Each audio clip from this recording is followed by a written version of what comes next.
me.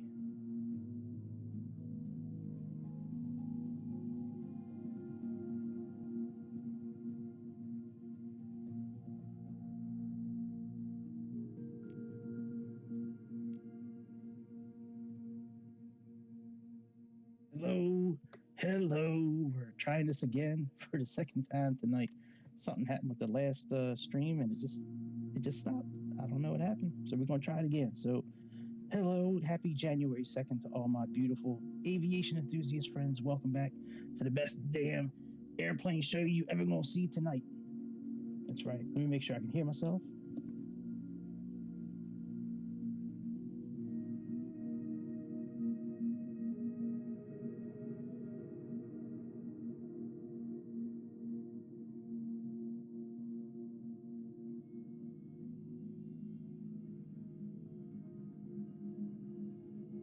I can hear myself. All right, so yeah, I don't know what happened. We were good, and then all of a sudden we weren't. So happy January 2nd, all my beautiful aviation enthusiast friends.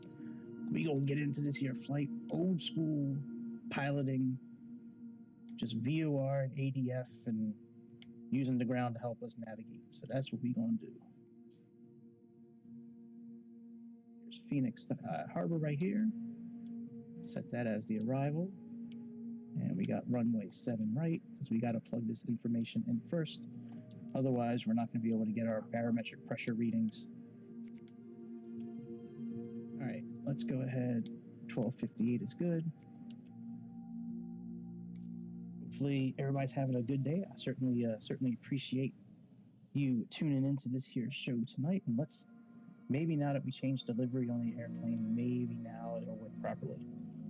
The plane was fine, by the way.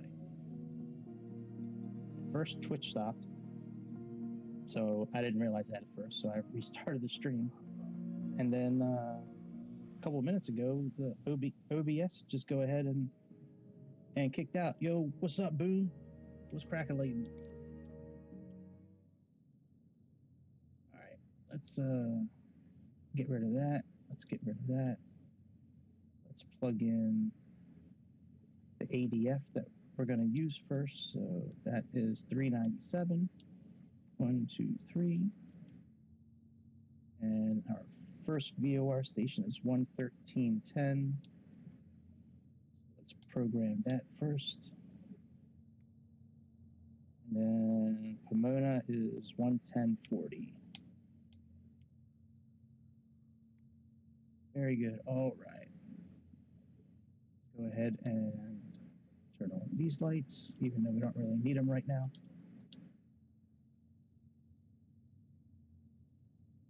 All right, very good. Let's go ahead and move you down.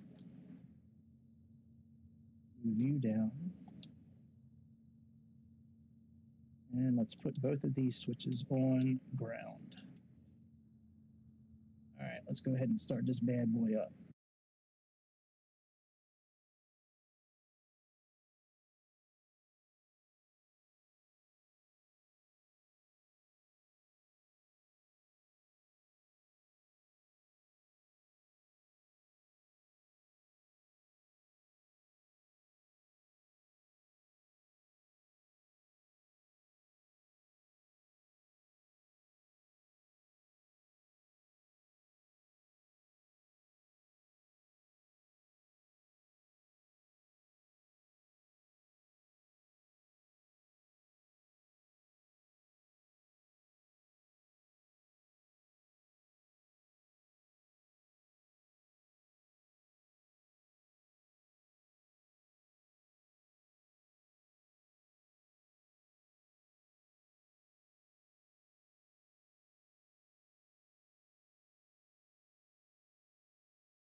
Call it this time, though.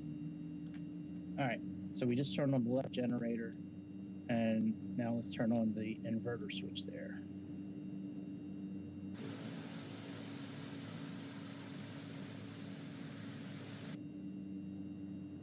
Now we just rinse and repeat for the right engine. So let's move that up. Let's move this up. caught Twitch this time. Twitch trying to ruin my life tonight, but I caught them. Oh, bastards. All right, let's push the red button. Let's move this to crank. And let's move that to right hand. Let's wait again for the oil to get up to about 40. Yeah, Twitch trying to play games with me. I caught you, Twitch. I caught you, bitch. I saw when it went big red on my screen. You're going to try to make me get big mad. I'm okay. All right, put on the right-hand fuel tank. And when these 3 gauges start cranking, and we can see they're all kind of moving right now, let's go ahead and turn on the right-hand generator. That's it, my friends, to start the airplane. Do want to turn on the autopilot system.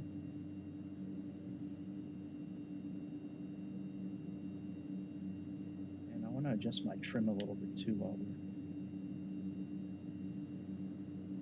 it might not let me do it right now. Lower our wing. All right, we'll do it when we get up in the air. All right, let's go ahead and put on our nav lights, strobe lights, and our taxi lights. Should be on already. All right, there we go. That's a taxi light. And right and left. Oops. Right and left pi-dot heat. And we are ready to roll. Let's get to the runway. No ATC tonight. It's just us. Let's put our flaps down.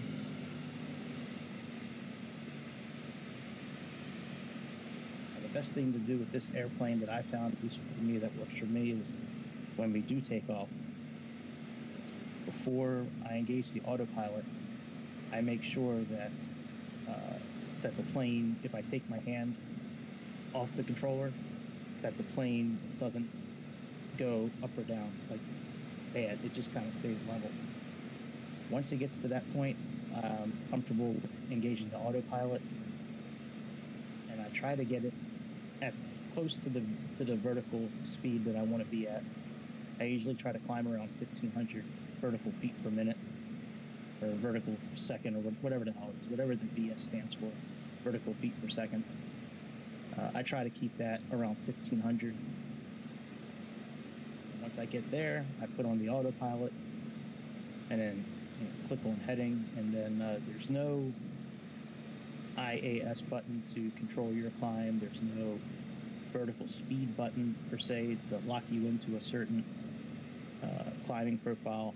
It's something that you're going to have to continually monitor the whole time until you get to the altitude that you want to get to. I'm going to have to adjust the trim, but you are going to have to adjust your speed here and there, and also there's a button, there's a switch down here.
I think we're going to go to all the way to the outer edge again. Yeah, Jesus Christ. This runway is crazy. Like, there's no direct route to the runway. You got to go all the way to the back of the airport here. I bet you we can go off-road in this airplane.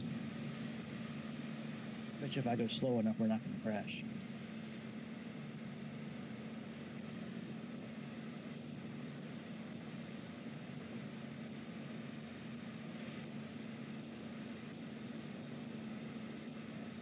Because, I mean, the runway lights are all the way up, like, up here. Like, I don't know why it takes us all the way around the back like that.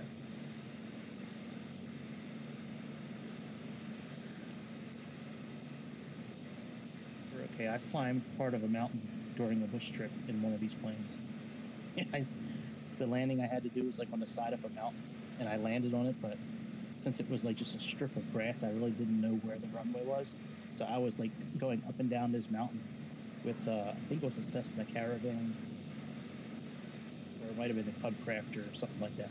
Yeah, I was sitting there climbing a mountain on the ground, just sitting there driving. Yeah, look, it wanted to take us all the way. That's crazy. The runway's all the way up here. I want to do a couple of things before I take off, so when we get up closer to the runway, I'm going to put the parking brake on and set a couple of things.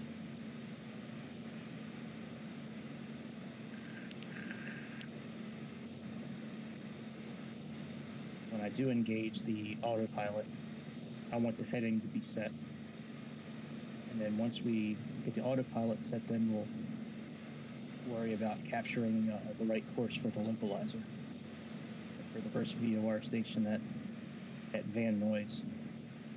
We could have done this trip without that van noise VOR, but I'd rather have it since it's a long distance to the second one. So I got everything written down right here.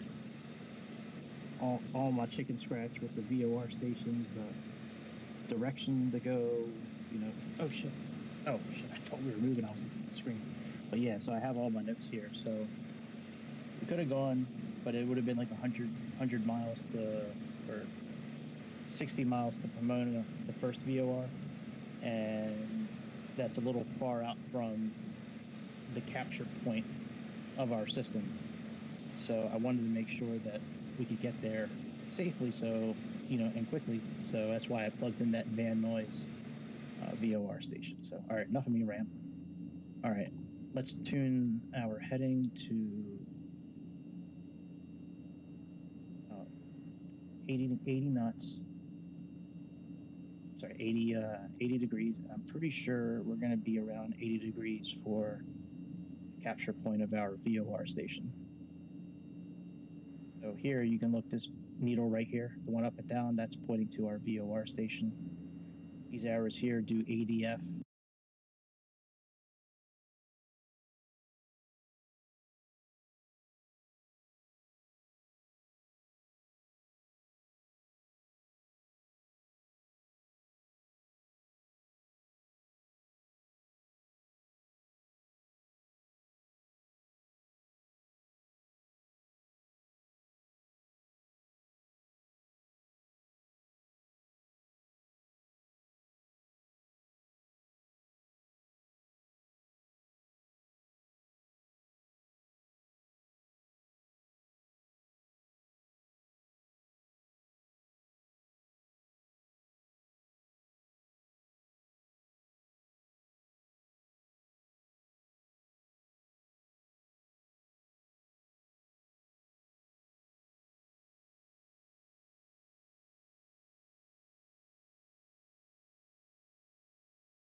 You motherfucker.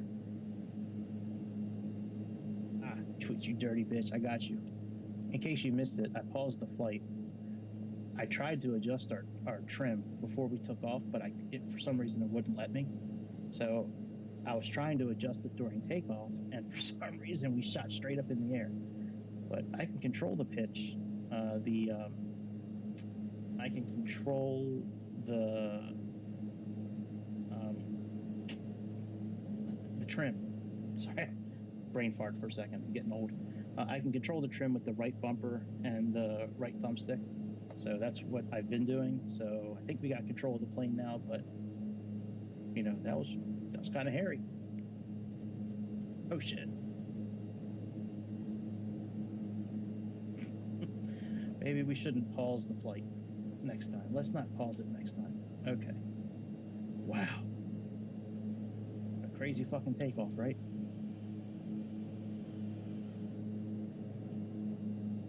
All right, my trim is adjusted. It's getting adjusted. I want to be able to take my hand off the yoke and still be comfortable. So like right here, see, I'm hands-free, like nothing, and we're okay now. That's what I really wanted, like during takeoff. Something close to that, but I couldn't adjust it. So, all right, we can pull our throttle back just a little bit. Let's make our turn towards our VOR station. Man, this plane is crazy sometimes. This plane during takeoff is like, to me, that's the most challenging part with this airplane, is taking off. Because, I mean, like, you really got to watch the trim on this airplane when you're taking off. It's no joke, as you saw. Oh, boy.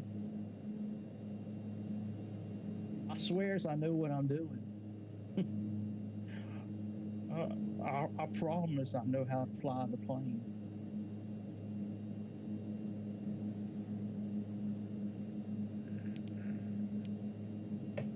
You can see our CDI indicator and the VOR indicator, they're kind of in unison right now. So what we can do is we're going to level out our wings right about now. And I'm going to click the Y button on my remote control to engage autopilot. And we're going to click this for heading mode.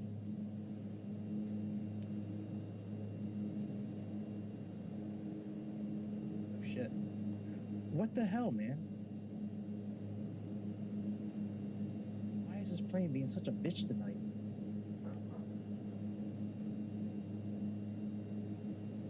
Hang on, let me fix the trim again. Man, this plane is being stupid as hell tonight, man. Jesus Christ.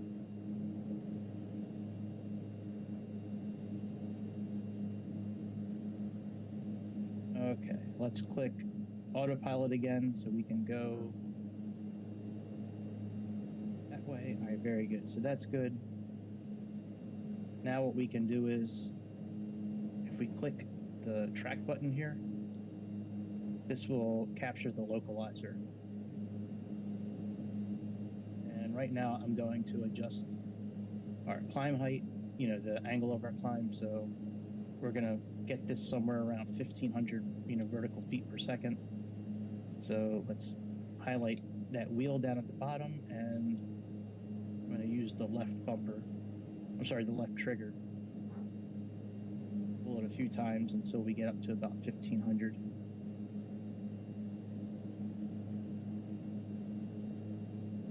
That's pretty good right there. Wow, what a crazy ass flight this has been so far. Not the craziest I've had in the MU-2. I've had some crazy fucking ones in this plane. Like, hang on, let's turn on our DME equipment so we know how close we are. 25 miles to Van Nuys.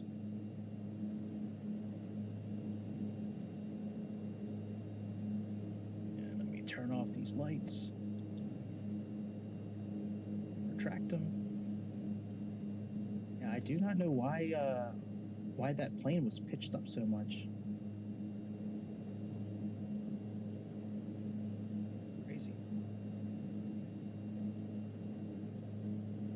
we're okay now.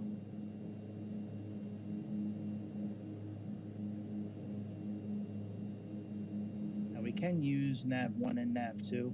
The only thing with using that is that, you know, you're going to have to continually interact with the buttons down here, because if we switch, here's the nav switch right here. If we do switch it over to nav2, then we have to click the track button over again. So I mainly use nav2 while I'm flying, just to kind of get a gauge of where we're at for our next waypoint. So like to go to Pomona, we need to be on a heading of 92, okay? So I'm gonna come over here and I'm gonna set the heading for 92.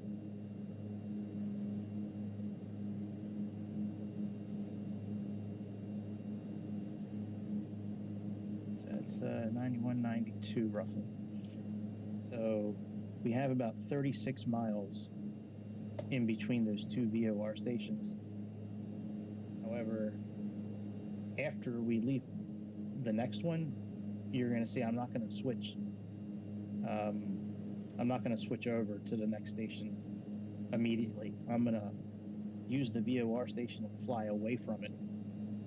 So since radials radiate, you know, if we're on, like from Pomona to Palm Springs, we need to be on a track of 89 degrees.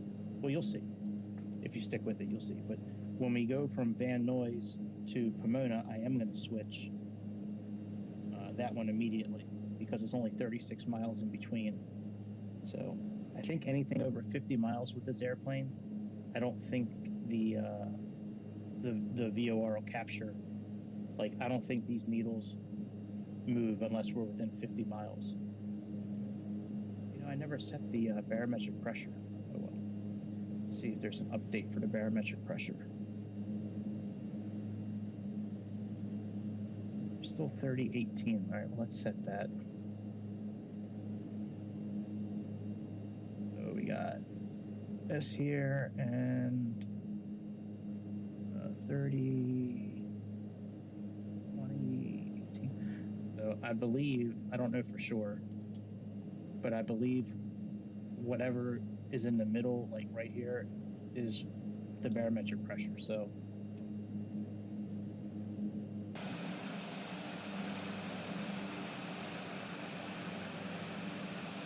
we're good right now. It's a scary flight so far. Jesus Christ.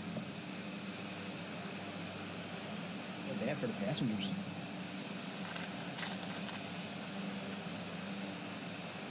I am going to pull the throttle back here a little bit because it looks like we're running a little hot. I haven't really been paying attention to the throttle. Let's see. We're not really in red anywhere. I mean, the RPMs are a bit high. I guess we could pull back a little bit.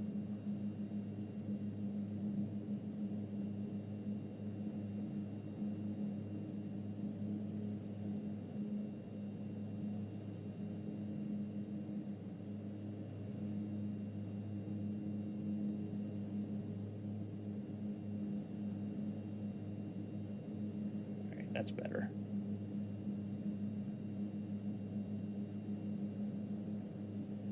I think we'll get up to about 22,000 feet tonight. I think that'll be a good altitude.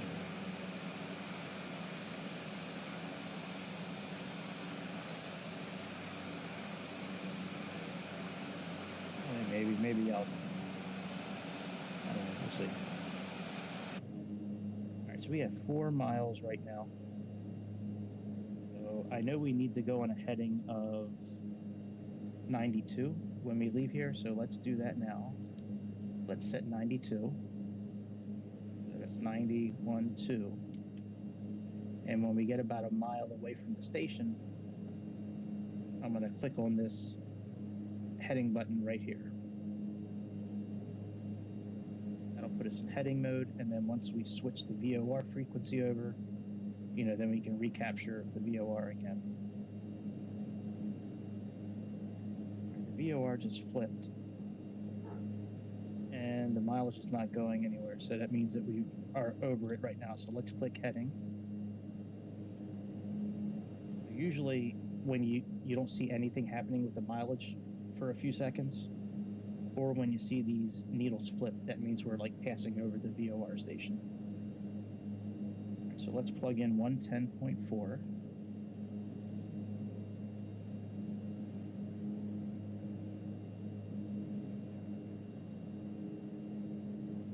And as you see, it says we have 33 miles now. We need to be on a track of 92, so let's line up with this. As close as you can get, doesn't have to be exact. And now we're going to click on this track button again. Now the plane will work to capture that particular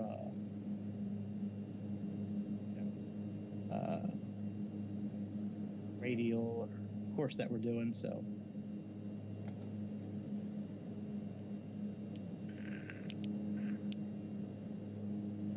I think we're going to go up to 20,000 feet, and then we'll stick there. The ceiling on this plane is 25, so plug in standard pressure. It should be right about there. Climb speed is okay. Let's adjust our angle down a little bit because we want to keep our speed up. So and we're almost at our altitude. So let's adjust our climbing angle a little bit. And when we get, pretty much at 20,000, we'll click the altitude button, which is this button all the way over here. One thing with this airplane that I really wish the developers would change, other than that, I mean, I really like this plane a lot. I think they did a really good job with it. But I wish that they would have an update where, like, when you click the button, it lights up so you kind of know that you clicked it. Because most of the time, here, I'll show you when we stop, when we click altitude, I'll show you what I normally do to make sure I'm in a certain mode, especially when we're trying to capture an ILS. We're almost at 20,000. Come on, buddy, you can do it.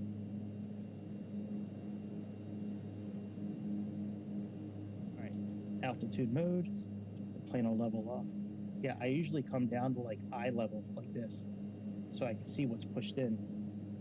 Because now I can see that this one's pushed in and this one's pushed in.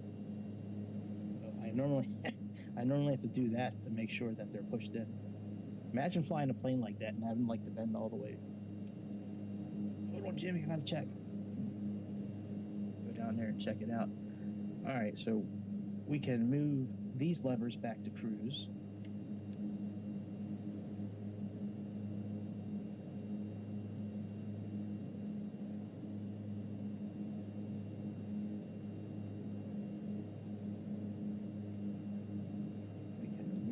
Levers up a little bit. All right, so our next station after Pomona is PSP, which I think is Palm Springs. So that one we're going to plug in here. Let me try using my mouse. See if I can. Mouse 115. Oh yeah, 115.50. We're so far away right now that nothing is registering.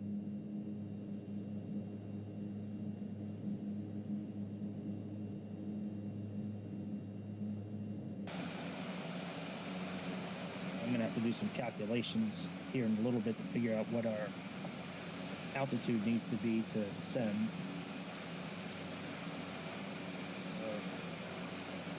Approach elevation is about 1,100 feet, so we need about 19,000 feet to descend, right? So that's roughly, 55 to 60 miles. But that's at like a 3% grade. That's at like 2,000 feet per second, or 2,000 vertical feet per minute. That's kind of steep for this plane. I'm not really sure how I'm going to do that yet, to be honest. We got about 9 miles, so we need to go on a heading of 89 when we leave here, so that's no big deal. That's only 3. 1, 2, 3. All right, so I'm looking at our chart now. So we have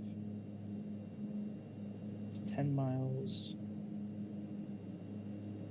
14, 18, 21, 24, 28. That's roughly 30 miles from the beginning of that point there.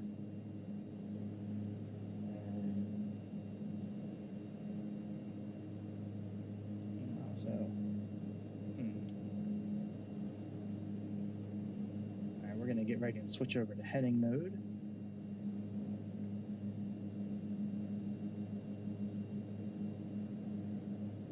A moment or so.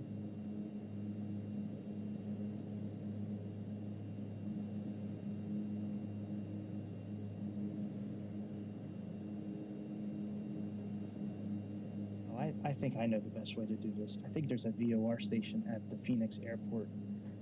If there is, I'll plug that in for MAV-2. And I can tune this. That only picks it up from about 50 miles, though.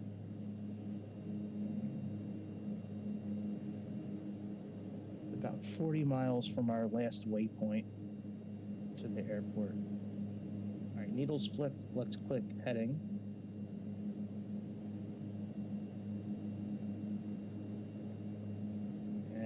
We have 69 miles to Palm Springs. So what I want to do is I want to try to keep this needle here as close to 269 as possible. So our course, right? Remember, radials radiate away, right? So our course away from the Pomona VOR station is 89 degrees, right? Which is what we have here. Well, the opposite of 89 degrees, 180 degrees different, is 269, which is what's showing here. So I want to try to keep this as close to 269 as possible until Pomona shows up. I'm sorry, until PSP shows up, which we have programmed right here. Once our DME equipment reads it, then we'll go ahead and switch NAV1. But until then, we're going to leave it alone.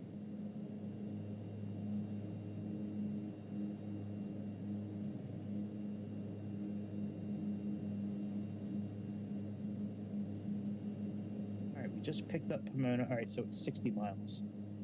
All right, that works. So let's plug in 1:15.5.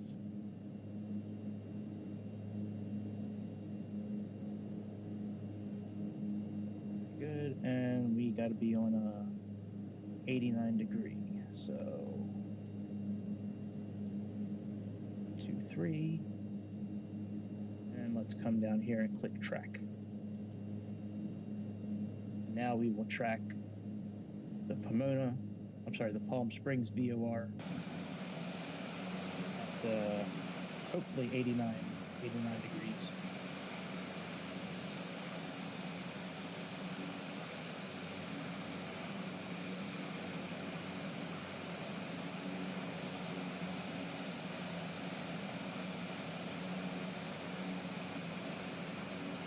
So I think if I descend maybe 25 miles before our last waypoint, will be okay. Our last VOR station is BXK, which is Buckeye, Arizona, and that's about 40 miles or so. I don't know for sure, but it looks like it's about 40 miles.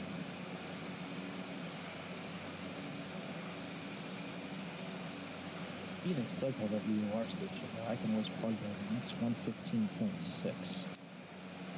So let me write that down. PXR is 115.6. I need 19,000 feet to go down, so 19 times 3 is 56.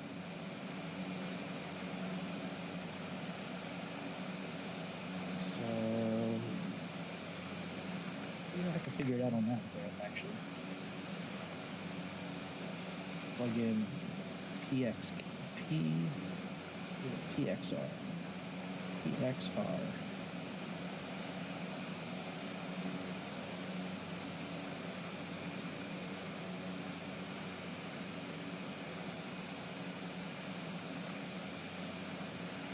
It's what I said. I said about 40 miles, and it's 43 miles. Okay. So I'm right, about 25 miles away from our last waypoint. Oh, so I was right. Okay, very good. I swear I'm good at learnings and maps and all kinds of stuff. I swears, Paul. All right, so after PSP, we have BLH, which is life.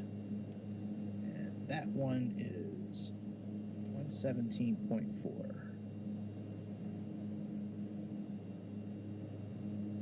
I can tell you these next two waypoints, Palm Springs and Blythe, both of those, we're going to use that method that we just did, where we leave it on the previous waypoint for a while, because there's 85 miles between Palm Springs and Blythe, and there's 98 miles between Blythe and BXK. And the only way I know of, with the type of instrumentation we have, the only way I know to stay on course is the method I just did, where we pass the one VOR station and we leave that programmed until the new one pops up. And then once the new one pops up, we can capture that. So 37 miles away right now.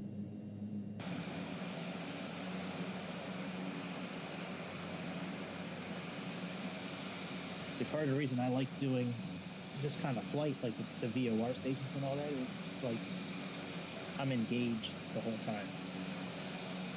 You know, it's not one of these flights where you just program the FMC and hit autopilot and you just sit back. This one you have to actively like be checking on things, be checking on mileage, checking on your speed, checking on your altitude, checking on your barometric pressure, checking on the prop speed. I mean, there's a lot of things you have to continually look at, which I like. Because usually this is the most boring part of the flight, for me at least, is the cruising, which I say in almost every video, I wish there was a way to quickly go from the top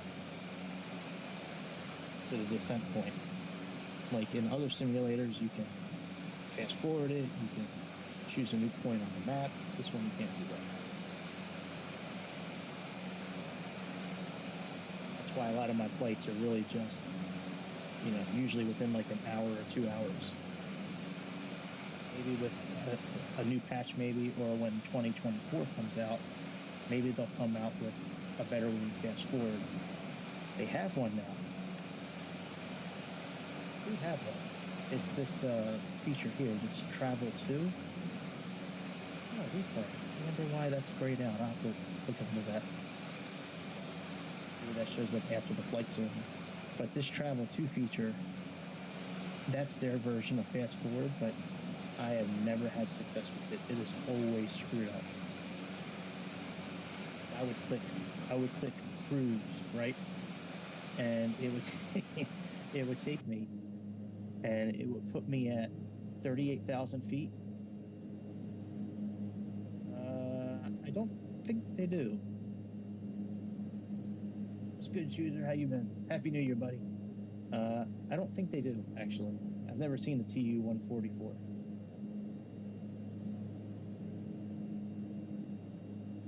I check for new planes often because, you know, I like buying them. Not usually that expensive, but no, I don't think they have a TU-144.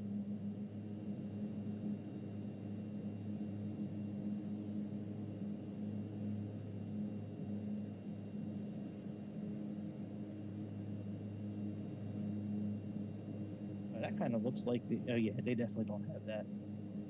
Now there is a Concorde that's available. Happy New Year, you too, buddy. There is a Concorde that's available, which I'm hesitant to get, just because the Concorde, like for one person to fly that, that can be pretty tough in a simulator like this. So I'll look into it.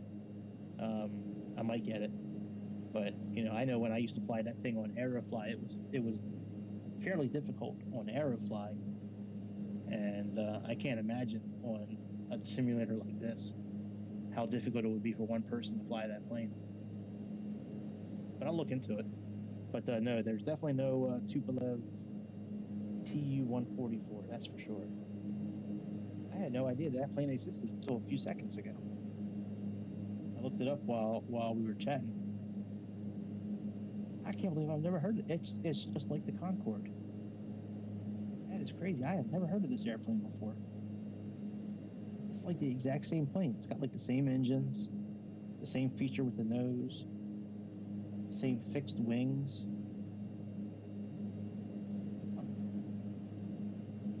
You know what? When later on tonight when I'm done, I usually get on the Microsoft forums. I usually get on their forums, you know, once a day, every couple of days. I'll get on there and see if I can find anything out about a Tu-144. That would be really cool if they had that available. All right, there's Palm Springs. Now from Palm Springs, we're going to be flying on a heading of 90. So I'm going to just move this heading bug over one. It should be about 90, I think.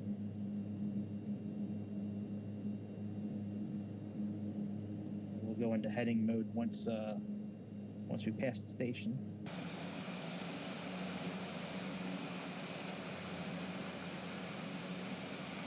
Yes, I did hear that. That's crazy. Yeah, I think that just happened, right? That A350 crash. There was another A350 incident a few nights ago. Might have been New Year's Eve, where they had some sort of emergency. Like an hour after they departed, and they had to turn back around to the airport. Yes, but I did hear that. That's crazy. That's got to be scary for everybody involved. You know, every time I fly, like I guess that's a lot of people's fears too. I mean, when you're flying. Yeah, I can't imagine something like that. Like I've been in planes where there's been severe turbulence and you can feel the plane like dropping. That's crazy enough, man. I can't imagine having any kind of collision.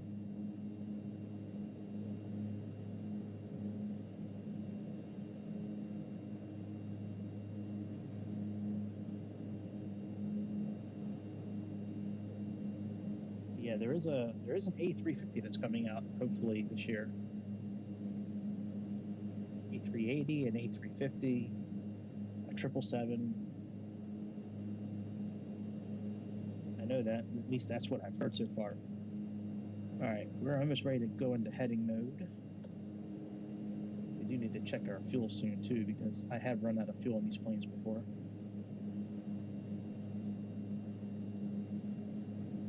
When we get to about 2 miles, or until these needles flip. Stay this course, and then we'll click the heading button, which is, there we go, it just flipped. Let's click heading.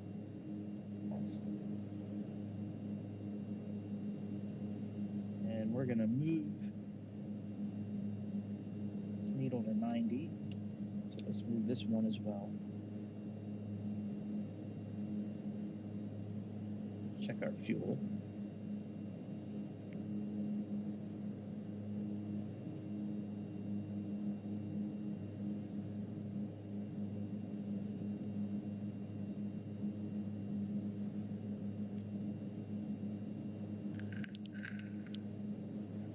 I thought there is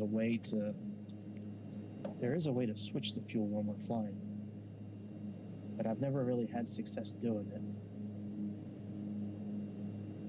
The tanks.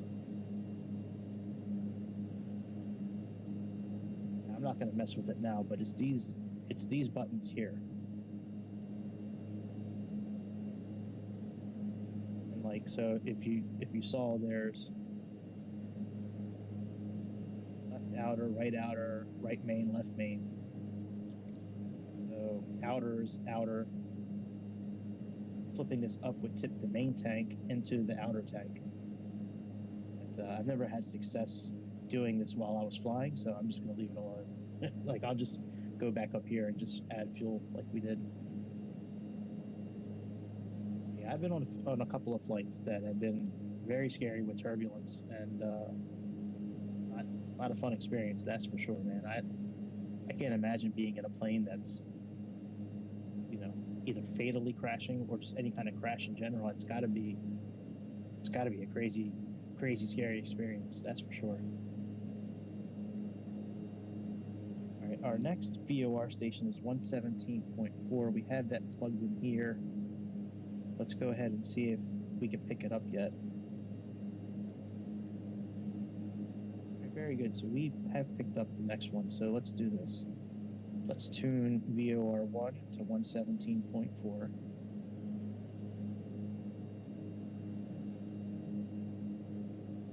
And let's go ahead and, all right, we're already at the right course for that. Let's go ahead and click the track button.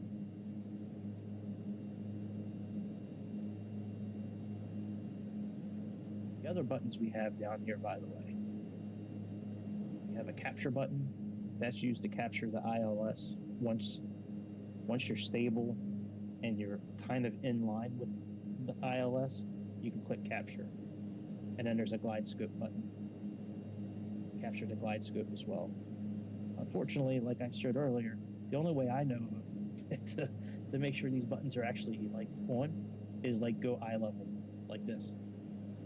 And I can barely see that this one's pushed in and this one's pushed in. Other than that, I can't see of a way to tell what mode we're in. There's no light that shows up. There's nothing on any of the gauges here.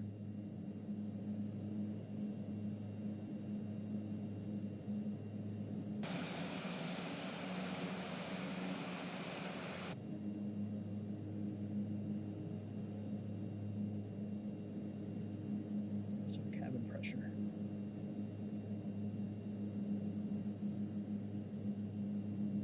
Cabin altitude is about 8,000 feet. And that's not bad. All right, and let's see here. Our next one after that is BXK. That's 110.6.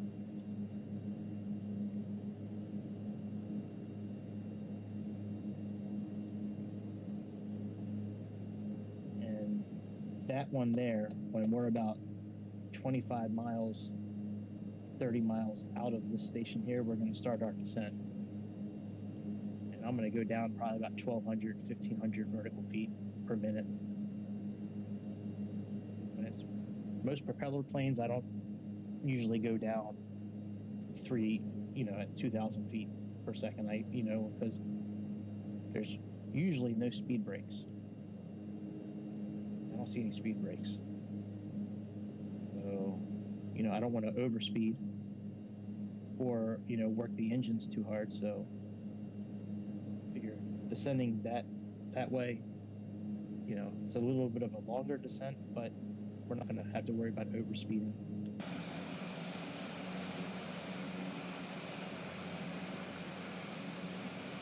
We are good for a while.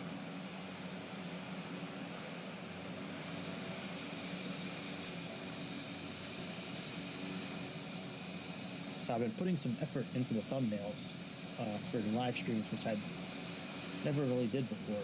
But I wonder why our tail number is not correct. Change that before the flight. But when I would make videos for Aerofly and do the screen, because I used to do Aerofly, I would record the screen, and then I would so I'd record the screen, and then I'd put it in CapCut editing on the iPad, and then I would talk over it and edit from there. Adding in certain things, music and all that kind of stuff.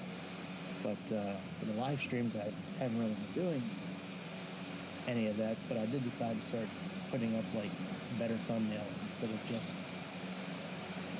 a picture of the plane. Like I decided to start putting titles and shit in, like I would do with my Aerofly videos. So I don't know if it's helping or not, but you know, if you guys have any suggestions on what you might like to see on your end, certainly let me know. I'm open to suggestions.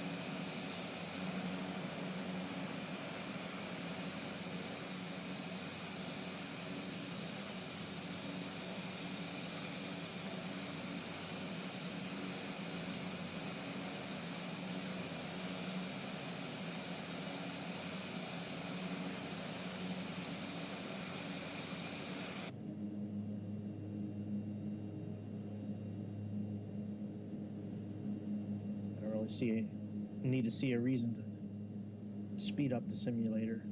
I think we'll just leave it as is.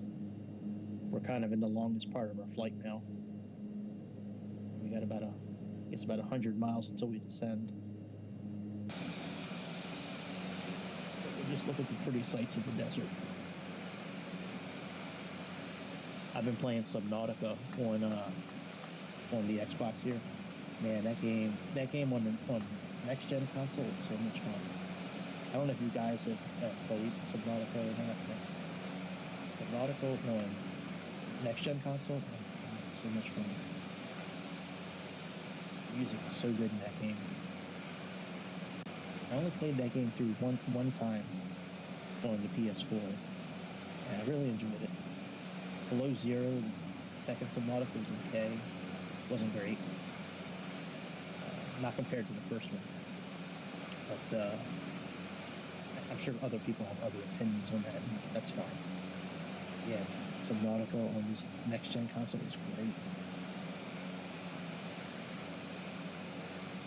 There was a sale going on Xbox like the last few weeks, and came really close to buying a couple other games, but I lost my job. So that's partly why I didn't want to spend any money, and then my daughter needed controller as well. One of the plastic pieces for the bumper, somehow it broke, and without that plastic piece, the bumper is useless. It's this little piece of plastic, like small. Like here's a nail. Like here's a little. It's like really small, right? Like the size of like your thumbnail, right? But that little piece, when you click the bumper, hits the contact. That's what makes the clicking sound when you click on the bumper. That's what activates it. Well, that piece broke. Took her controller apart, which pretty simple to do on Xbox. It's only 5 screws, and but anyways, yeah. I wound up spending the money I was going to spend on the game. I wound up spending the money getting her a new controller.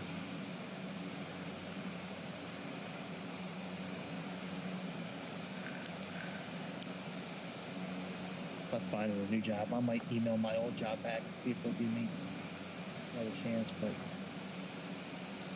finding a new job, especially for me, and like I really need to work from home. I have full custody of two kids that are still in school. Both of them do school from home, and they both have needs.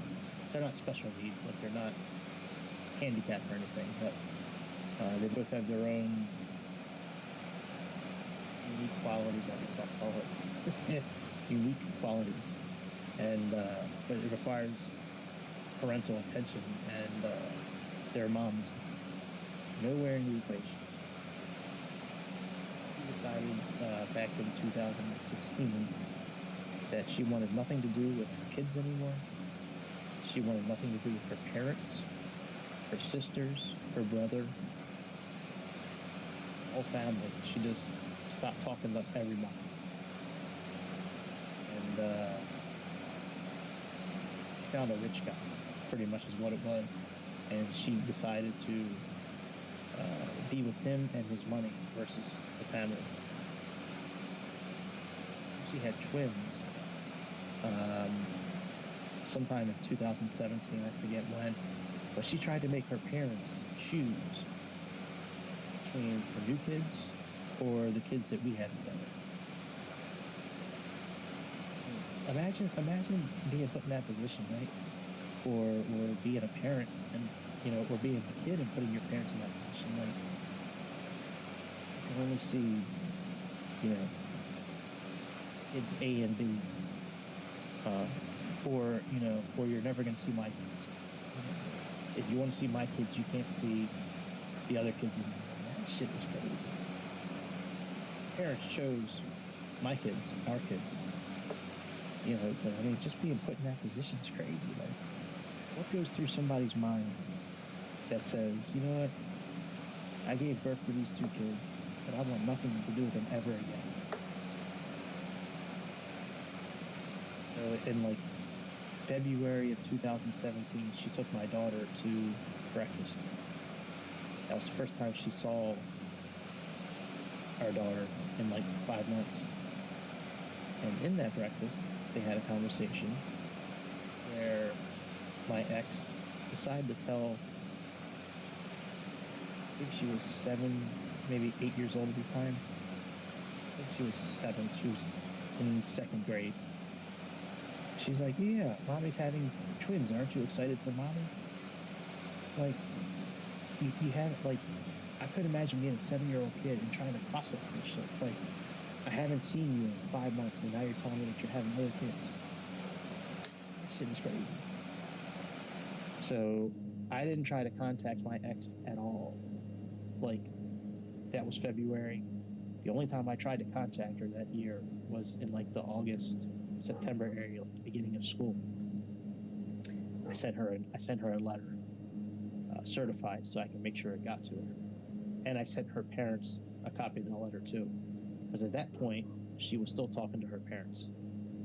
She didn't cut her parents and her family off until she had new kids, and she gave everybody that choice. And then what I said earlier. So I sent her a letter, just giving her an update of how the kids were doing in school, how their therapy is going, what sports they're doing, different organizations, that they were associated with at the time.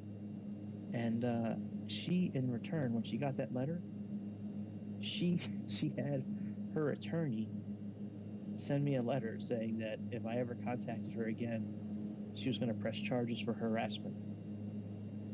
Now, I'm not worried, and I wasn't worried back then because, sending a person one letter, which is the only form of communication attempted in an 8 or 9 month period, that is definitely not harassment.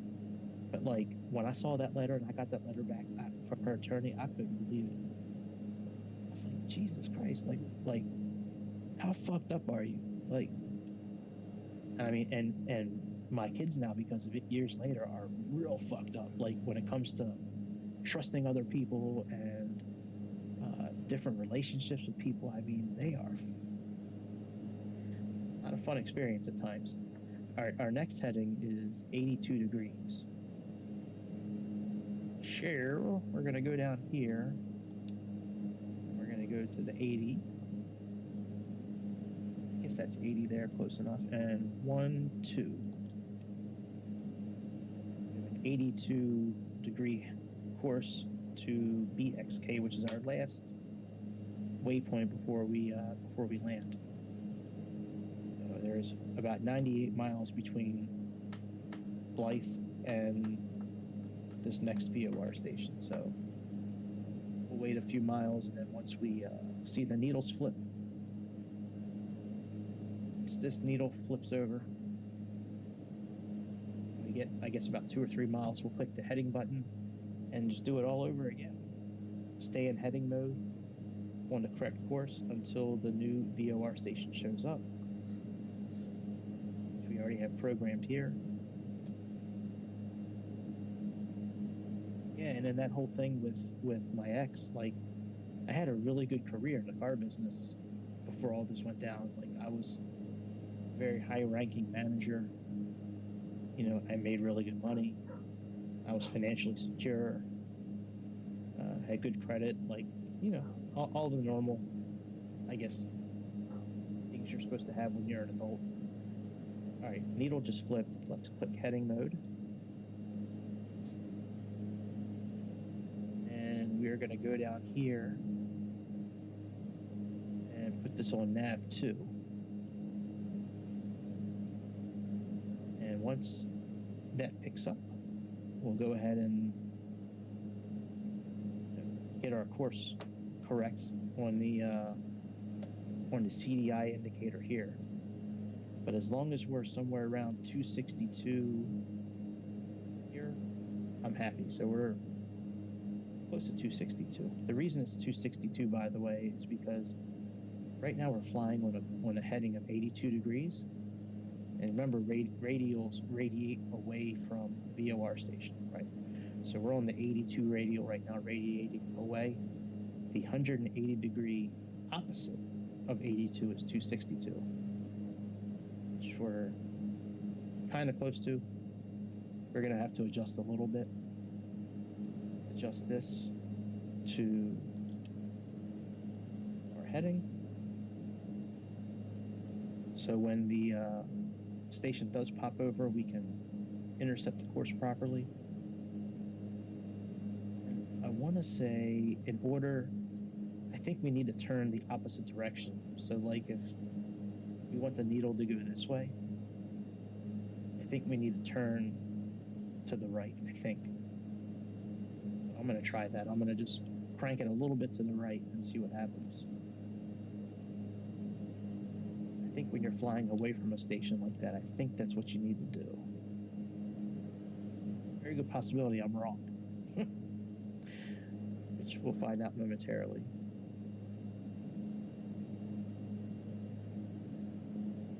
All right, let's see what there. I moved it about 5 or 7 notches.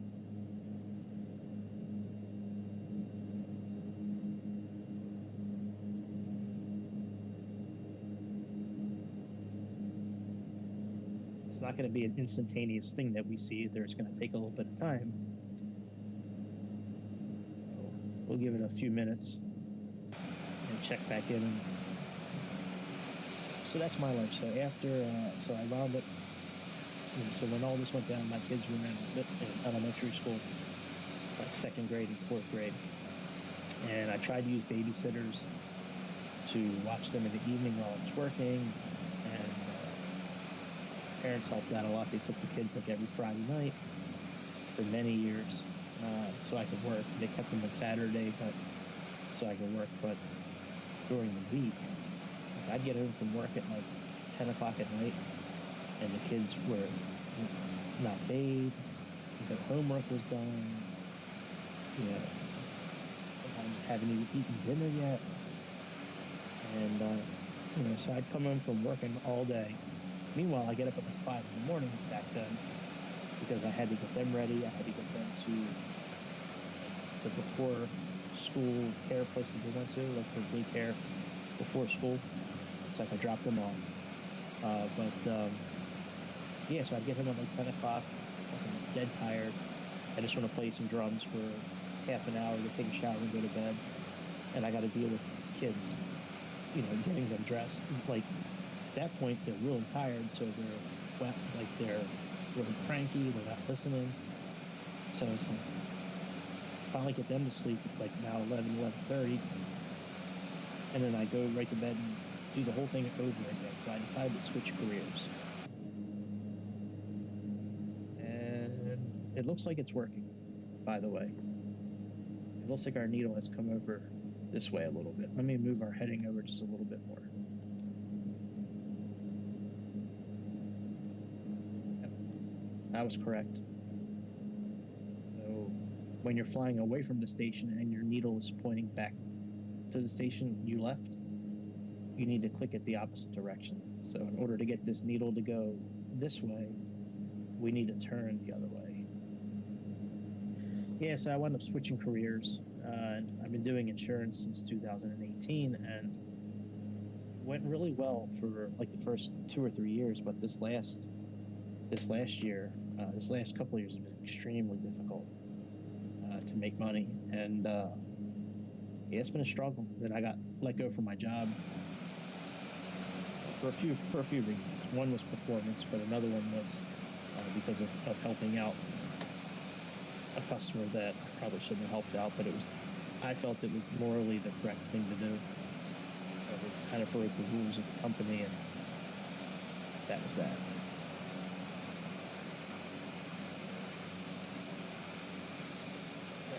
That's the nuts and bolts of me. So with the family life. And for all the shit with my ex-wife, it was a great life. It's still a great. I shouldn't say it like that. It's still a great life. It's different than what I envisioned when I was young. When I was starting a family, becoming an adult and all that. Like, I didn't really expect things to go down the way that they did. You would have told me 15 years ago that this is my life at this point with everything, I was like, you fucking crazy. Ain't no way that's what's going to happen. You crazy.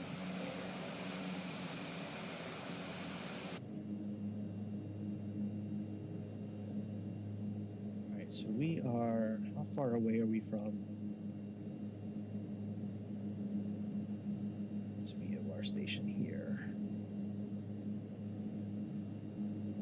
So the other VOR station should be clicking on probably the next 10 miles. All right, now we can put our heading back to where it was at before, which was 82 degrees.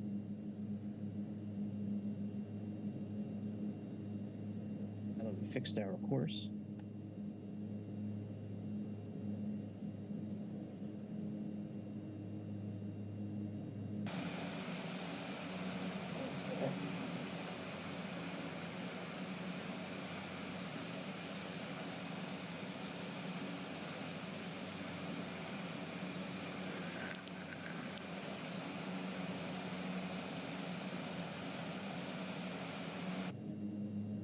We go. Now it's showing up. All right, so let's go ahead and click track.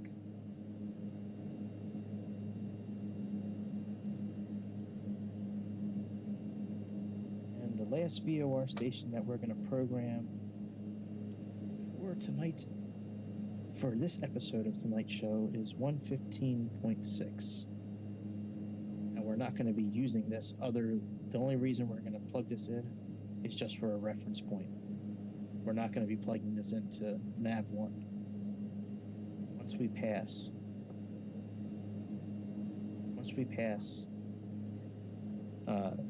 BXK, we're going to put ourselves in nav2. Use nav2 to fly towards the airport. And once we get within like 30 miles, 20 miles of the airport, we're going to flip to nav1 and work on capturing the localizer. So that's at least the plan on paper. So we'll see if it goes that way. So we have, you can see here, 90 some miles until BXK. From BXK to the airport is roughly 40 miles. I want to give us about 70 to descend. So we're going to, at about 30 miles away from the airport, 35 miles, we're going to start a descent where we're going to come down to about 1,500 on the vertical feet per minute.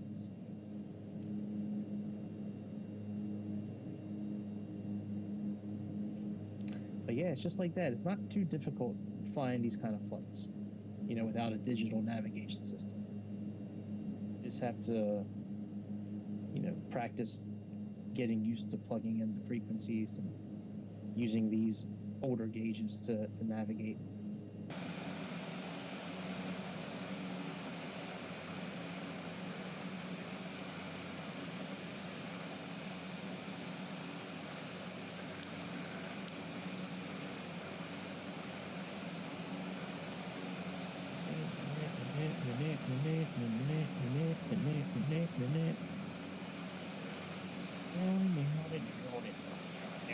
I made cinnamon toast crunch pancakes for dinner tonight. Pretty fucking good. Cinnamon toast crunch came out with a pancake mix. It's really easy to make. It's just a pancake mix, some water, and their cinnamon and cinnamon that they give you that you put in, and then they give you cinnamon toast crunch to put on top of it after it's all done. But they're pretty delicious. I only ate one. I let the kids have the rest of them. Pops only makes like 16, and that's like 16 like smaller pancakes. I have a pancake make. Well, it's not a maker, but I can cook one. So it's like a clamshell with a handle, and you open it up and you put the pancake mix in, and you close it, and then once it's ready to be flipped, you just grab it and just shake it down, and the pancake goes from the top, and then so you don't have to flip it yourself. You just flip it inside the pan. But when I do it so it's edge to edge, it usually takes almost double. Usually takes close to a half a cup of mix, and most pancake boxes call for like a quarter cup to use. So, long story short, there's only like 10 pancakes that were made, so I took one for myself just so I could taste it, and then I gave the kids the rest. I always make sure they kind of eat before me. I always make sure there's enough food for them before I start trying to dig in for myself. I've always been like that with the kids. When we land, I want to play with this fuel gauge down here when we land, because I could have sworn I did it before where I could actually get gas into this center tank. So with this center tank here, when you fly this plane, if you run out of fuel in this center tank here, the whole plane runs out of fuel. Like, the engines will stop. Like, none of this fuel is touched. And I think it's touched when you use the fuel transfer thing, but I don't recall if it actually transfers it into the center tank. I remember it transferring out of the center tank. Like, I just want to play with it again. I should probably write down what happens, or just reference that part of the video next time I have a question, because I've had that question a couple of times and I forgot the answer. All right, so we got about 35 more miles until we descend.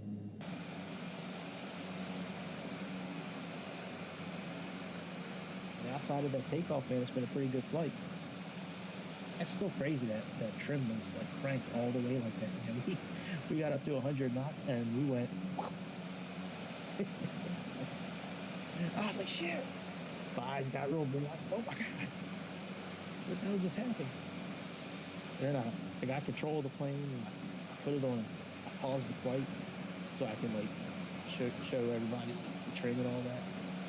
And I click on the button again to go live with the flight, and I thought I had my thumb in the right place to control the plane. And as soon as I clicked that go live, we went straight down. I was like, no. They're trying to crank on the trim to get us back up, because you can control the trim on the controller here by holding the right bumper. Hold the right bumper in, and then use the right thumb stick. And that'll, adjust your trim while you're flying. I was like, oh my god. Like, I just had to restart the stream because the fucking thing crashed before, and Twitch crashed. I just want to fly. I just want to share my experience of flying with people. Get in the way that I really can't control.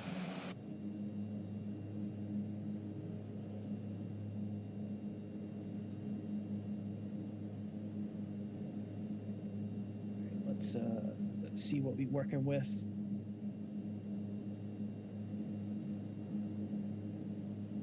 So let's see here. So we got, that's Zulu time. We have 310 degrees, 3 knots, 10 square miles of visibility, few clouds at 23,000.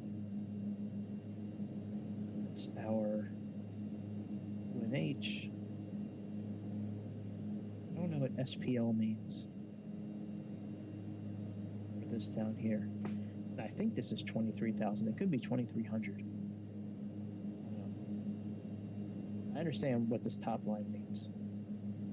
What SPL means, or TO 17,222. Pull up the Sherwin Amigraphs 2. Amigraph updates automatically.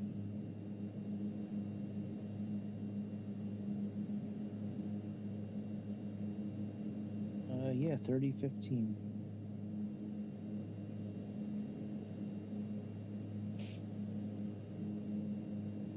Oh, that's cool. It has the real ATIS on here. Pilot Edge, it has VATSIM. There's a lot of good features in this Navigraph, Jesus. Yeah, the last pressure reading was 44 minutes ago. Okay, so it is 12,000 feet. And SLP. So this could be the temperature here. Because I see where it says temperature 17 degrees Celsius, so that could be temperature. I don't see anything that says 203.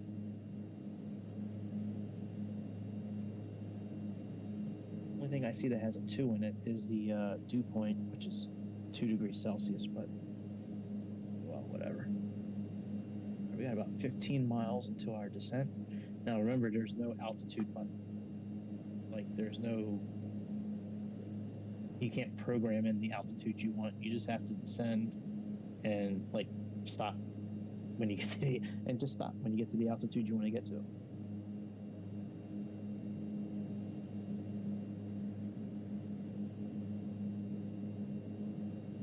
So that's 2 miles, 5.5,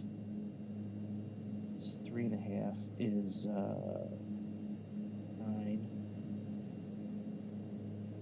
and 12.5, 16. So about, oh, it's right there, 21 miles from the airport. We need to be at 7,000 feet.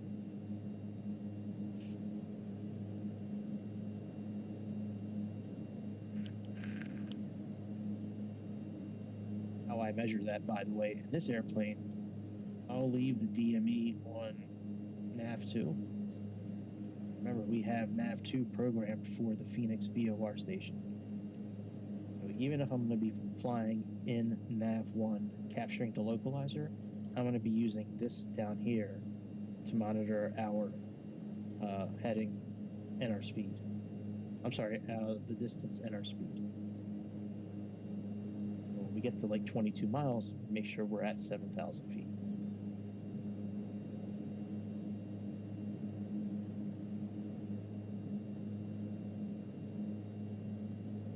We need to be on an 82 heading, and we are currently right at 82. Let's change that.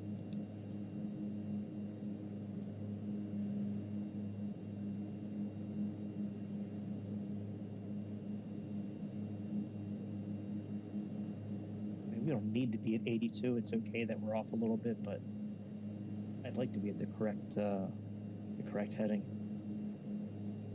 We're going to be descending here in just a few miles. This plane does this really exaggerated turns. I mean, like, look how far it went past just to go back to this heading. Shit is crazy, isn't it?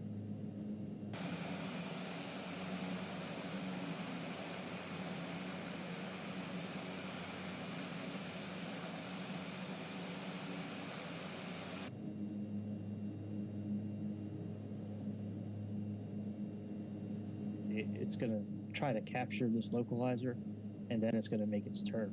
Watch.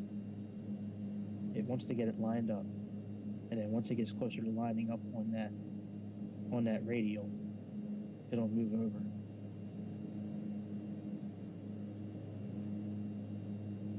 Actually, let's wait until we line back up again. I think we might be going the wrong. I might have turned the plane the wrong way, but I mean, either way, it's okay. But I want to get to the 82 radial.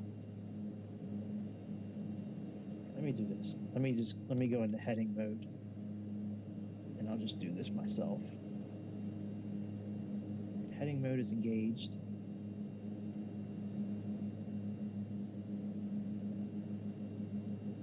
Let's see where we line up.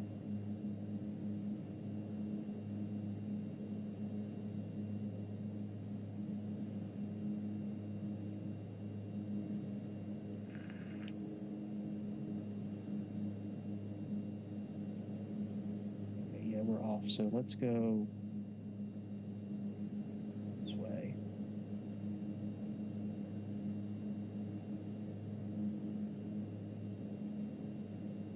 Go that way and see if we can get... Oh, you know what? I'm still on the old fucking... Hang on a second. Am I on the correct one? Yeah, 117.4.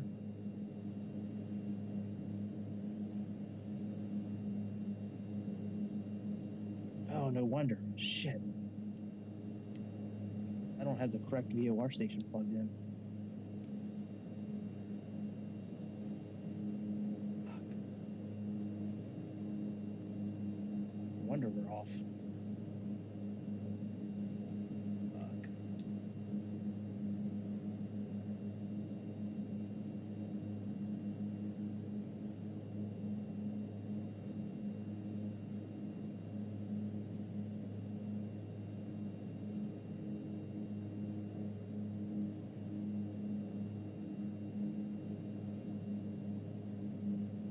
Let's start descending. Let's reduce this. And let's angle down a bit.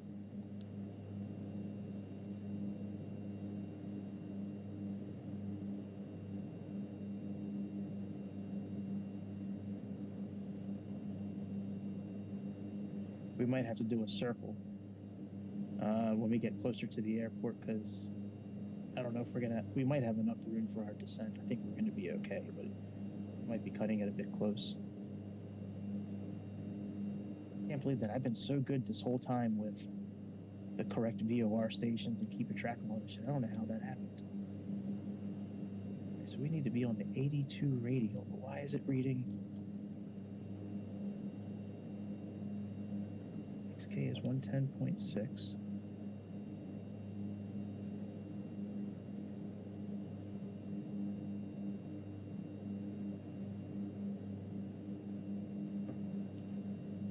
Weird. Oh, we already passed the station. Jesus Christ. Yeah, we need to... Let's go make a backtrack. Fuck my life. Yeah, let's turn around.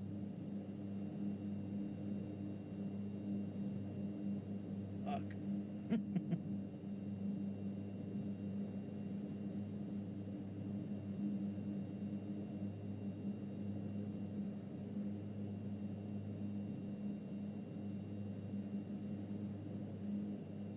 All right, here's what we're gonna do. Let's plug in the Phoenix VOR.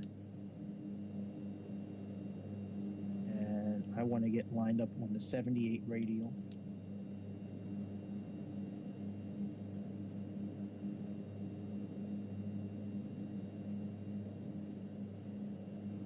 So we need to go west pretty much. And we need to adjust our barometer, so it's 30.15. Damn, I can't believe, like, the whole time I thought we were still like 60 miles away from the last waypoint when we were really right there.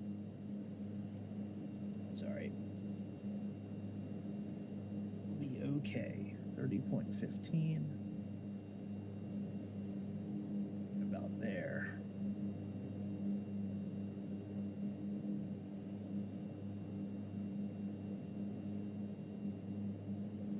Now this radial here, I want to get up. I want to get it to 78. That's what we're going to program in here is 78. We have 60, so we have 80 right here, so that's 78. And we're going to go back out pretty far. I'm going to let this plane go probably about 40 miles. I mean, we're still at 16,000, 15,000 some feet, so.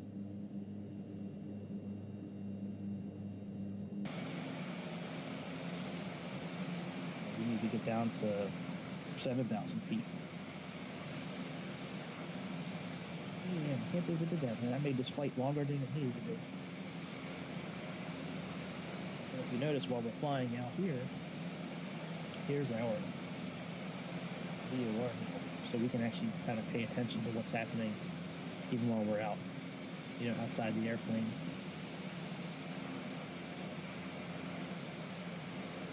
Eventually, flying on this heading, it should bring this needle in. If not, we can always adjust it so we're like 45 degrees. Like if you really want to line it up quick, you can go 45 degrees from here, like a straight line from here, and that'll capture it that much quicker. I'm not in a huge rush because we're at 15,000 and some feet.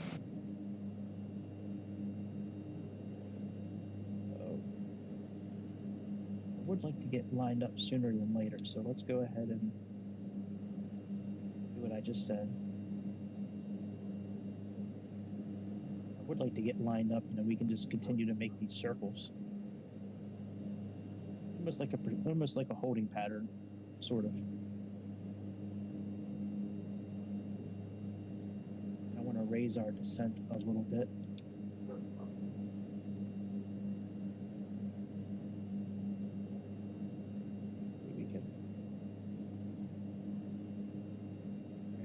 Watch this needle come into play.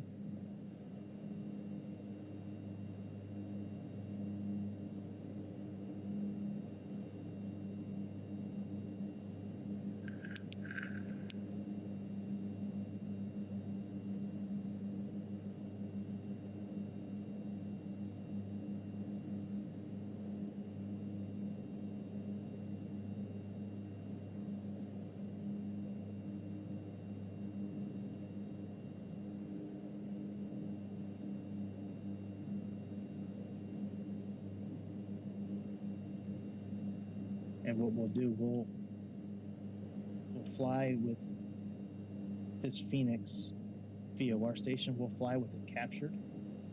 And then when we get about 20 miles or so out, we'll switch into heading mode and then switch over to the ILS frequency and then capture that. And once that is captured, we're good. And then we just need to wait for the flag to show up. I think it shows up over here for the flight scope.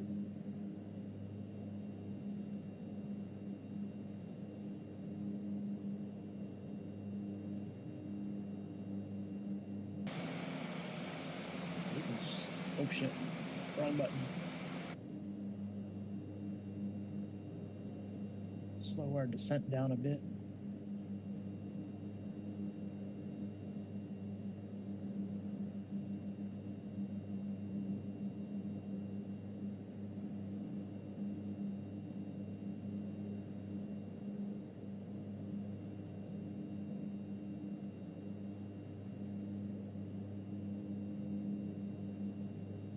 Now it looks like the needle's starting to come into play. We can see we're starting to line up with the 78.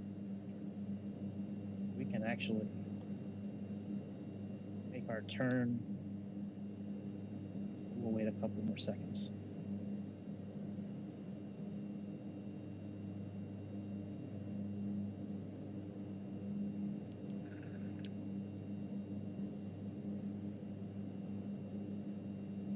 We'll have to do one more circle.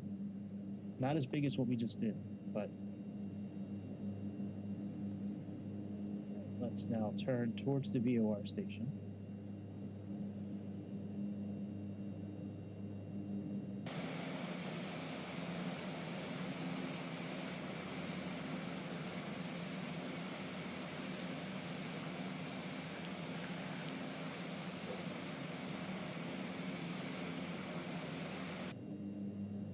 So we're turning towards the VOR station now, the Phoenix VOR. I need to get to 7,000 feet by the time we get to 20 miles, so we may wind up. Well, you know, I think we might be okay, actually. Let's click the track button. Let's give it a try. Let's click track.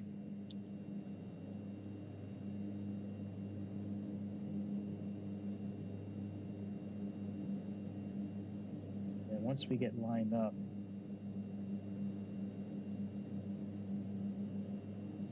we'll switch the back to the ILS frequency and then capture that. We're almost ready to hit the altitude button again.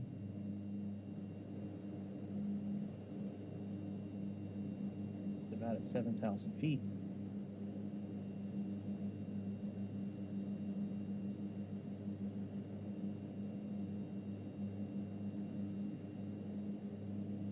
All right, we can click the altitude button.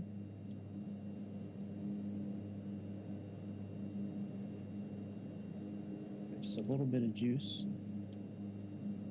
Let's line up our heading indicator. Let's click the heading button. And now let's plug in our ILS, which is 110.75. All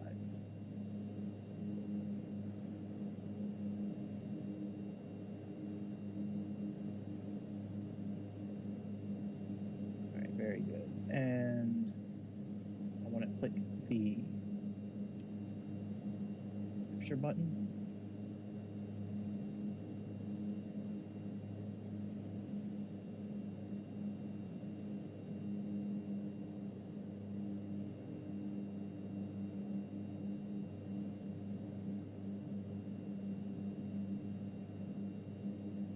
And I want to click the glide scope button because it looks like the flag is now shown up as well.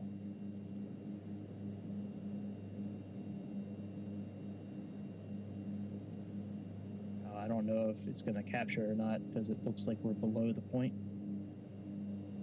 So we may wind up doing a circle. Yeah, we're going to do a circle. So what we need to do is, let's put ourselves in altitude mode again. That off, let's click heading.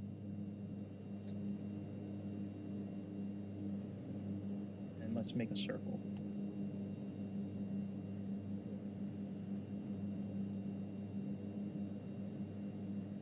So if you're just now catching what's going on, this whole flight from Camarillo, California to here, we've been flying just using VORs. And, you know, we've been plugging them in here. Well, the last VOR before Phoenix was BXK, and I could have sworn I had it plugged in, but the whole time I was looking at another VOR station. And so I got really thrown off with the mileage. So we're only about 17 miles away from our airport now, but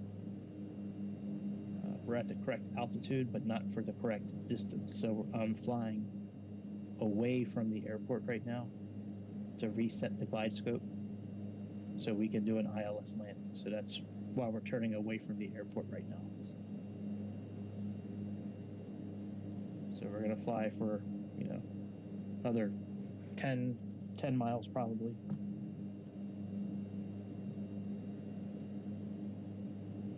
I also need to make sure that our CDI indicator is still, you know, in line. I need to make sure that this is still line, you know, where we can capture it again quickly.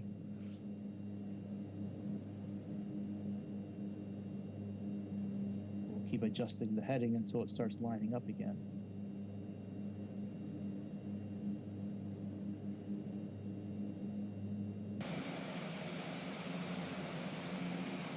Same indicator is sitting out here on the top left of the screen. Now, if we had a back course button on here, we could actually click that back course button and it should capture, you know, the localizer, even though we're going and have us flying in the opposite direction. But there's no No back force button on this plane. Our landing lights on.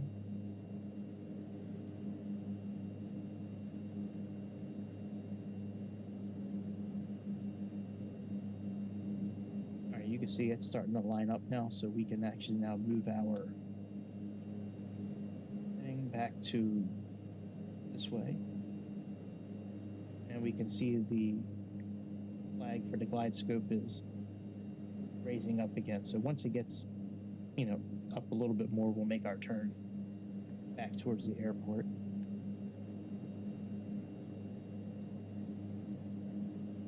The glide scope indicator went away. I actually want to, now that I noticed that, let me drop our altitude by like 1,000 feet. So let's go ahead and on this, and just move it down just a little bit.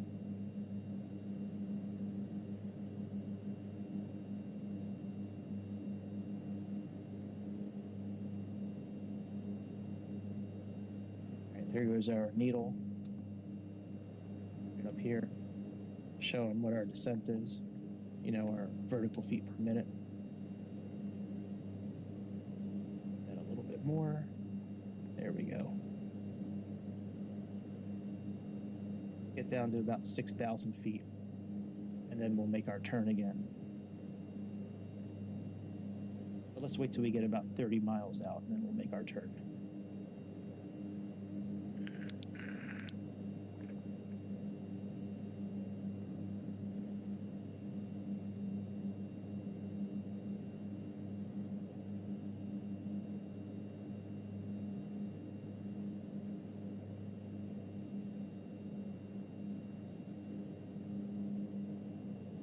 Still, this is showing us the VOR station at Phoenix. We're still pretty much where we need to be course wise. We're off a little bit, but we're pretty close to 78.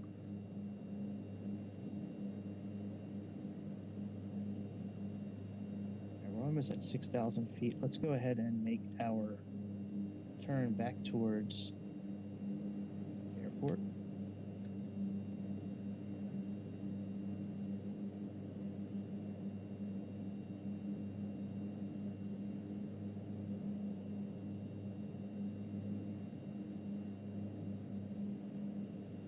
And once we get lined up again, we'll go ahead and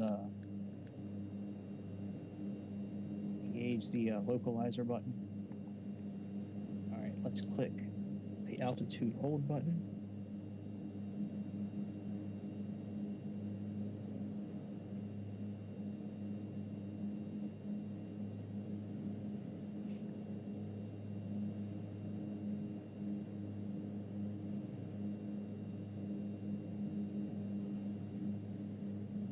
And once we get this CDI needle lined up again, we'll click the capture button so we can capture the localizer.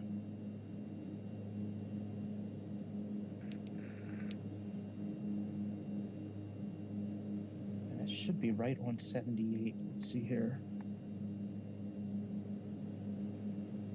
There we go. All right, now that flipped that way. Let's make our turn this way. Man, we are going fast.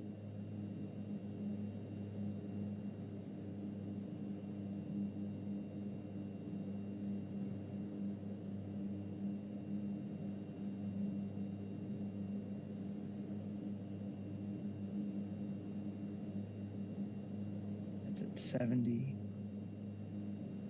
I'm looking at this needle right here. That's at 70, so we need to keep on going.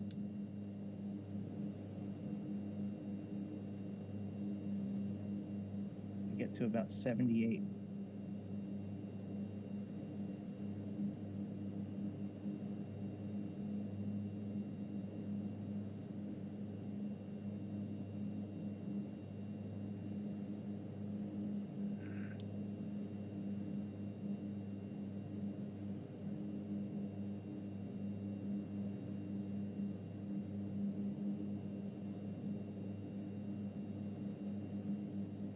Come on, needle.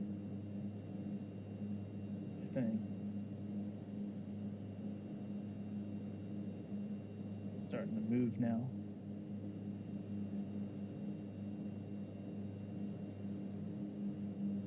All right, it's at 73, 74. Almost at 75.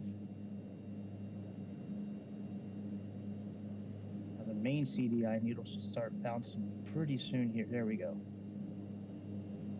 Right now, let's make this turn.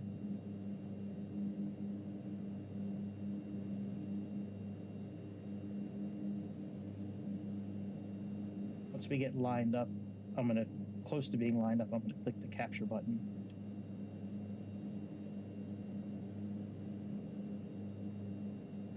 That's pretty good there. Let's click the capture button. It'll capture the localizer. Glide scope has shown up again. Now we can click glide scope again.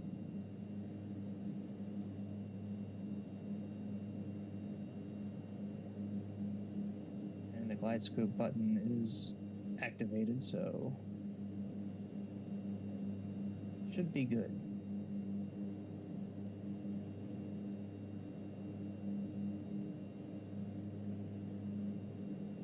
We'll know pretty soon if this once this flag gets lined up. If we start descending, we know we're in good shape. Let's check the barometric pressure again. 16. Let's adjust this a little bit.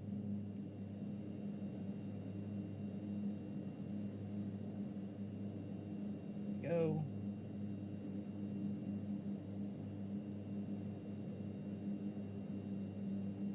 All right, let's see if we start descending here momentarily. Good. Done everything correct. Everything that I can think of.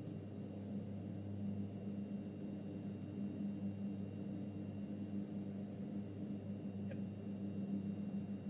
I think.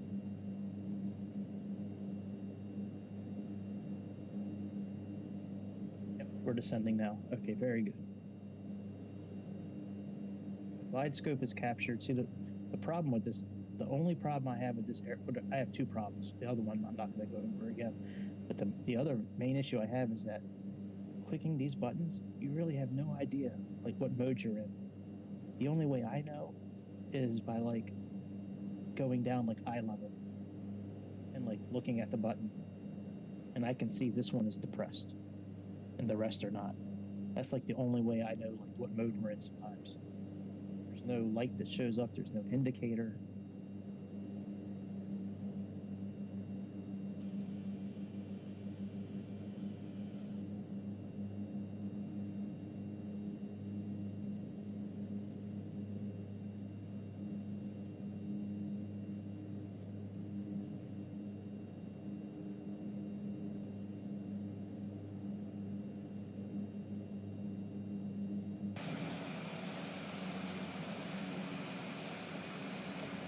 I'm still going to play with the fuel button when we land.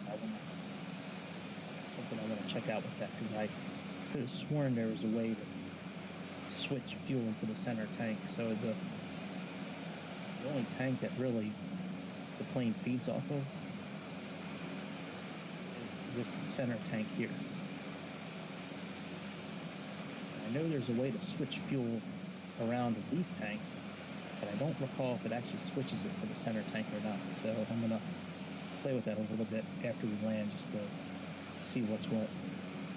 I think there's a way, I know there's a way to do it, but I don't know if it switches to this tank. If this tank goes empty, the engine stops. We can use these toggle switches here to switch from the outer and the main tanks, but I don't know if it goes into this center tank or not. So that's what I want to check on. All right, we're about 10 miles out. Start slowing down a bit.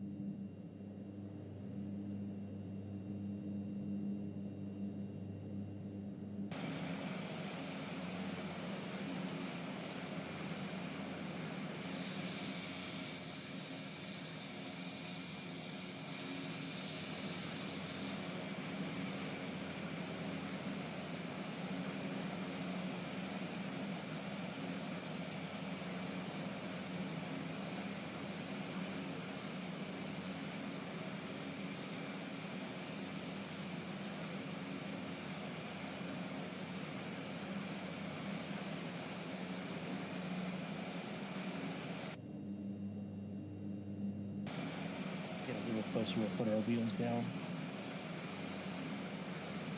It's so nice playing with photogrammetry on, so we have 3D buildings. Should do that with every plane.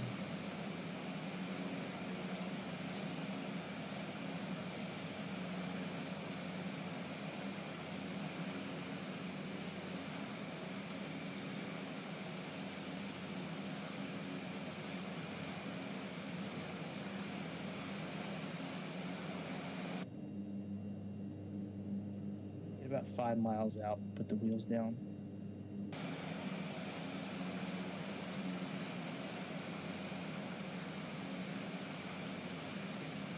Well, that's actually not 5 miles to the runway, though. That's 5 miles to the VOR station. Right, let's put our wheels down.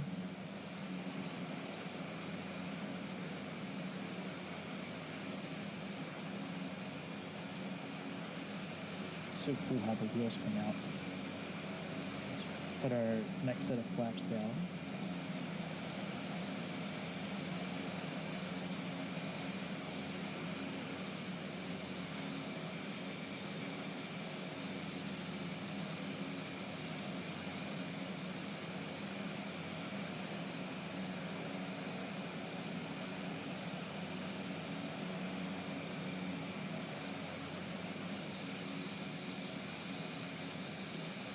What up, Phoenix?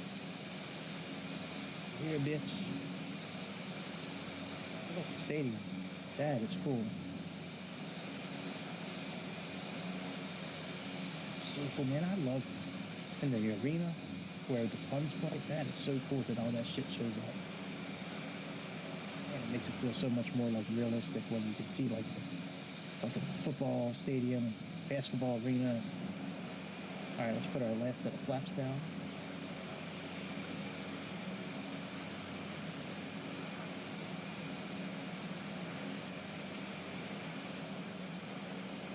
This thing glide on into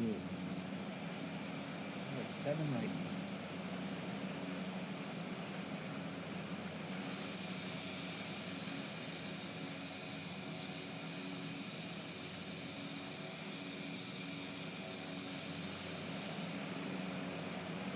I don't really care about sitting in the cockpit. I like sitting outside the plane, watching it land. Just noticed the replay button, but it was grayed out. I want to see if it works when we stop.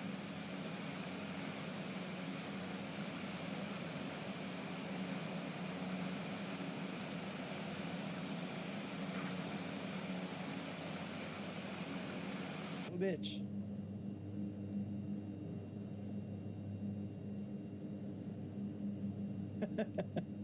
Maybe I should sit inside the cockpit next time.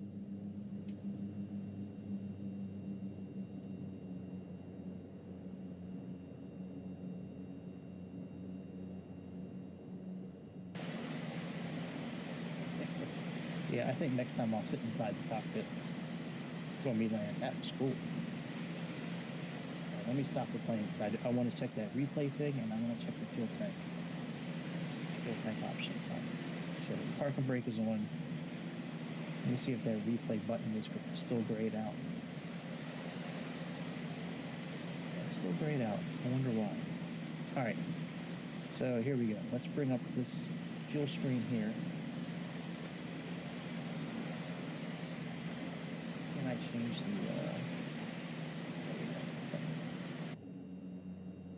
let's come down here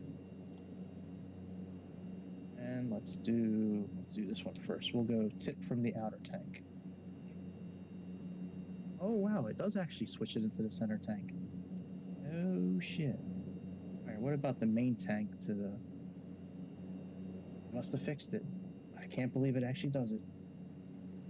Okay, because that wasn't working before like that a while ago. It wasn't putting any fuel into the center tank. They must have fixed that. Sweet.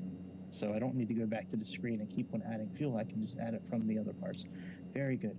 All right, well, we are here. We barely landed safely, but we're here. And that's it for this episode of the show. I don't know if I'll be back tonight. It's getting kind of late. I still need to eat dinner. But if I don't come back tonight, I will see y'all tomorrow. Hope you have a great rest of the night or morning, wherever you are located. Whenever you see this, please click subscribe. Please click the thumbs up, share it, comment on it, do all that stuff to help me out. Might not mean anything to you, but it means the world to me. And I will see y'all again, my friends, over the beautiful skies of Mother Earth very